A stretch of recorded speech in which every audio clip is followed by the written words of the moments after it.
All right, you guys, you know who I am. My name is Taylor Grant, Bellator Claims Resolution. We're going to hear from Chelsea of Denver, Colorado on today's denial of the day.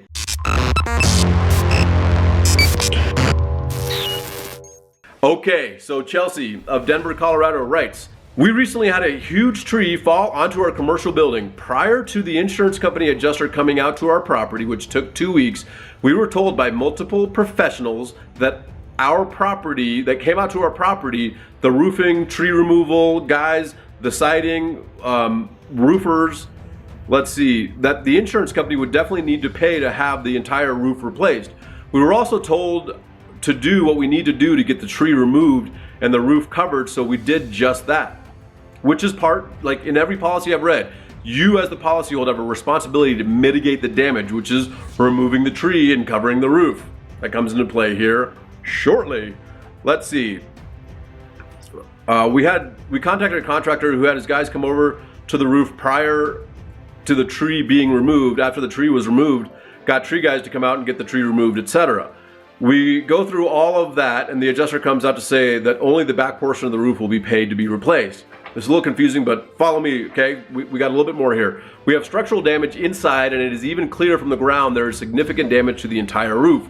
Also, we have wind and hail damage from the same storm where the tree fell, and we had roofers submit over 80 pictures of the damage to warrant a new roof replacement. Insurance company is refusing to budge. In addition to this, they are refusing to pay the contractor fee for the tree removal part of the claim because he didn't use more than 3 subcontractors, right?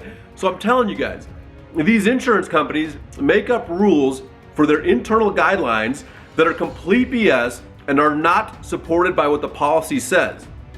But they tell you this as a policyholder because they're the insurance company, and you as the policyholder are like, I don't know, does that make sense? I guess. I mean, they keep telling me that, so it must make sense. No. If they're telling you BS that's not in your policy, don't buy it. Okay? Let's see.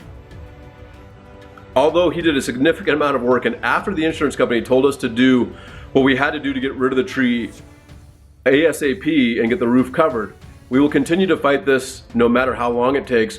Wish I would have talked to people before selecting this insurance company, because every professional I have spoken to after this disaster has said that the insurance company is known for pulling stunts like this. I will be switching insurance policies ASAP. Okay? All of that to say this.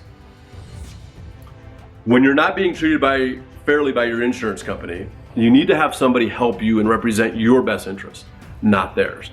They have an adjuster that comes out and will tell you BS like, oh, well, the tree guy didn't have 3 subcontractors, so we're not going to pay his fee. What? Bullshit.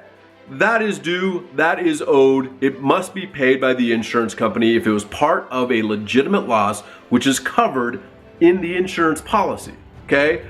If it's a loss that's not covered under the insurance policy, sorry, too bad, so sad, right? However, if that damage is covered in the policy, the insurance company needs to reimburse you for mitigation, especially if it's helping reduce further and future damage to your property, okay? But this is all I have to say. I know I talk a lot, but I'm gonna finish it up with this. When you're not being treated fairly by your insurance company, you must get somebody to fight for you. Unless you know how to manage claims and get things done properly through the insurance claims process, which most people don't know because they have lives. They have their own jobs, their own professions, their own careers, right? You don't want to know about this stuff. So contact us today, bellatorclaims.com.